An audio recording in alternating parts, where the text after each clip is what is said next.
आपकी तैयारी और बेहतर हो सके। तो आइए हम शुरुआत करते हैं अपने पहले क्वेश्चन से, जो कि आपको हमारे बोर्ड स्क्रीन पर दिख रहा है। तो पहला क्वेश्चन है 1 + tan a। तो सबसे पहले हम आपको लिख के दिखाते हैं 1 + tan a इन ब्रैकेट, हमारा दूसरा है 1 + tan b = 2। अब देखो हमको इसमें क्या करना है बेटा, हमको इसमें करना है मल्टीप्लाई। किसको? 1 को 1 से, 1 को tan b से। तो 1 को 1 से मल्टीप्लाई करेंगे तो होगा 1, और फिर प्लस है tan b को 1 से मल्टीप्लाई करेंगे तो होगा tan b। ठीक है बच्चा, आगे आ जाता हम tan को मल्टीप्लाई करेंगे 1 से, उसके बाद tan a को मल्टीप्लाई करेंगे tan b से। अब सबसे पहले tan a को मल्टीप्लाई करेंगे 1 से तो होगा tan a। अब tan a को tan b से मल्टीप्लाई करेंगे तो प्लस का tan a और tan b = में 2 लिखा है, लिख देंगे। ये करने के बाद हमें क्या करना है, एक जो है बराबर के उधर ले जाएंगे। हमारे पास इधर हमारे पास जो लिखेंगे वो लिखेंगे tan a + tan b = 2 minus का 1, ये वाला। अब ये प्लस का tan a और tan b बराबर के इधर ले जाएंगे तो माइनस का tan a × tan b बचेगा। tan b भैया, अब देखो 2 से 1 जाएगा, 1 बचेगा। यहाँ पर माइनस tan a ×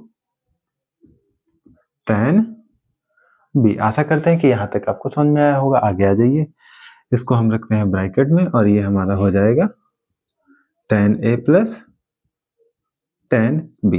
देखो बच्चा, हम अगर जो 1 से इसको मल्टीप्लाई करेंगे तो हमारे पे कोई फर्क तो पड़ने वाला नहीं है। तो हम क्या करते हैं, इसको उठा लेते हैं इधर। जब इधर उठा लेंगे तो ये करने के बाद हमारा क्या है, tan a + tan b upon में बेटा क्या होगा, कहोगे sir 1 minus tan a minus का tan प्लस का tan b, sorry tan into का होगा, tan a × tan b = 1। अब आपको पता होगा कि tan a + tan b upon 1 minus tan a tan b का जो फॉर्मूला होता है वो होता है tan a + b का। तो हम भैया यहाँ पर लिख सकते हैं tan a + b = 1। 1 की जगह पे हम जो लिखेंगे वो कहोगे सर लिख देंगे tan 45। ये tan 45 की वैल्यू जो होगी वो होगी 1। यहाँ पर क्या होगा भैया, यहाँ पर होगा tan a + b।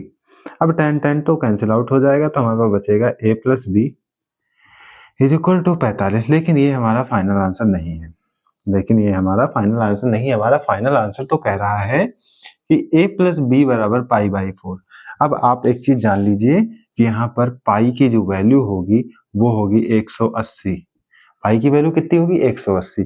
तो अगर जो हम यहाँ पर लिखते हैं कि 180/4 या बराबर π/4, ठीक है, या बराबर 45, तो इन सब की वैल्यू क्या होगी, सेम होगी। तो हमारा a + b बराबर जो निकल के आएगा वो फाइनल आंसर होगा बराबर π/4। देन प्रूव्ड इति सिद्धम, अतः यह सवाल सिद्ध हुआ।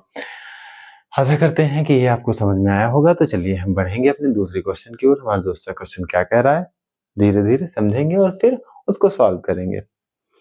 देखो बेटा, आपका एग्जाम भी आ गया है और अब आपके पास टाइम है भी नहीं कि आप उतना डिटेल में पढ़ सको। तो डिटेल को पढ़ने से बेहतर है हम वो क्वेश्चन करवाएंगे जो सिर्फ इम्पोर्टेंट है, और आशा करते हैं यहीं से पूछे जाएंगे और कहीं से नहीं। ठीक है, तो आइए दूसरा क्वेश्चन जो हमारा रहने वाला है, इसको आप लोग राइट डाउन कर लेना।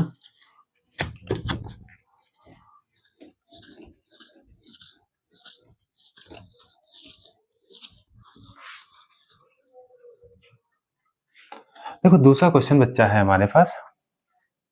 दूसरे पे हम लोग बढ़ेंगे कि cos 51/sin 39 plus tan 38/cot 52 plus sec 47/cosec 43 = 3, ये हमको प्रूफ करना है। 3 जो है इसका आंसर लाना। तो देखो जब भी हमको ऊपर और नीचे के ऐड करने पर 90 आ जाए तो उसका आंसर हमेशा समझ लेना कि एक ही होता है। तो कैसे होता है इसको हम आपको दिखाएंगे करके। यहाँ पर कॉस को कॉस लिख लेंगे 51। अब हम क्या करेंगे, साइन 90 में से 51 घटा देंगे।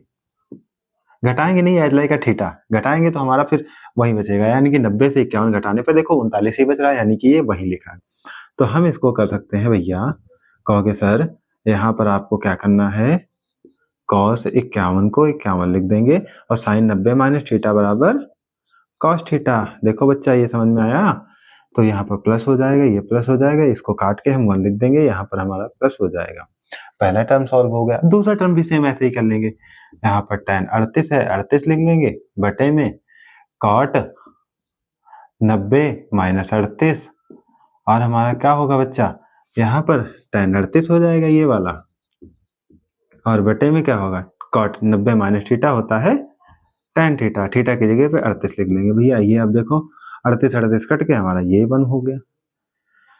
आशा करते हैं यहाँ तक समझ में आया होगा। अब आगे बढ़ते हैं। तो ये हमारा sec 47 था, इसको हम लिख लेंगे भैया sec 47 बटे में हमारा cosec 90 माइनस 47 यानी कि थीटा बराबर कितना है, 3 लिख लेंगे। यहाँ पर ये करने के बाद sec 47 को 47 और cosec 90 minus theta sec theta की जगह पे 47 लिखेंगे, ये कट होगा, ये 3 हमारा था, 3 लिख लेंगे एज इट इज। अब जो हमारा होगा ये कट होने के बाद इसका 1 आ जाएगा, तो ये हमारा आंसर 3 = 3 यानी कि LHS = RHS, ये हमारा फाइनल आंसर हो गया। आशा करते हैं कि समझ में आया होगा। अब हम चलेंगे अपने तीसरे क्वेश्चन की ओर। हमारा तीसरा क्वेश्चन क्या है,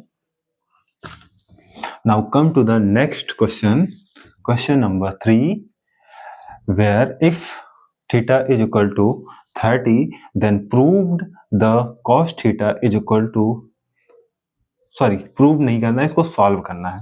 then solve cos theta is equal to 1 plus cos 2 theta upon 2, ये हमको लिखना है।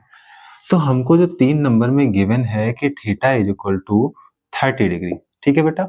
क्वेश्चन क्या है, cos theta is equal to root 1 plus cos 2 theta upon में बेटा 2। ये करने के बाद हमारा जो हो जाएगा, यहाँ पर थीटा की जगह पे बेटा कितना रखना है, 30। तो cos 30, तो cos 30 की वैल्यू भैया कितनी होती है, cos 30 की वैल्यू होती है जो रूट 3/2 होती है, ठीक है। ये करने के बाद बेटा अब हमारा आता है यहाँ पर रूट 1 प्लस cos, अब देखो यहाँ पर हो जाएगा हमारा 2 इंटू थीटा की जगह पे 30/2, तो ये हमारा बेटा कितना आएगा 1 प्लस cos 60, अब cos 60/2 ये भी हो जाएगा एक टर्म। यहाँ पर 1 प्लस 1/2 बटे में 2, तो ये जो होगा 2 को मल्टीप्लाई करेंगे 1 से और ऐड कर देंगे तो 2 1 2 1 3, यानी कि रूट 3, ये हो जाएगा हमारा रूट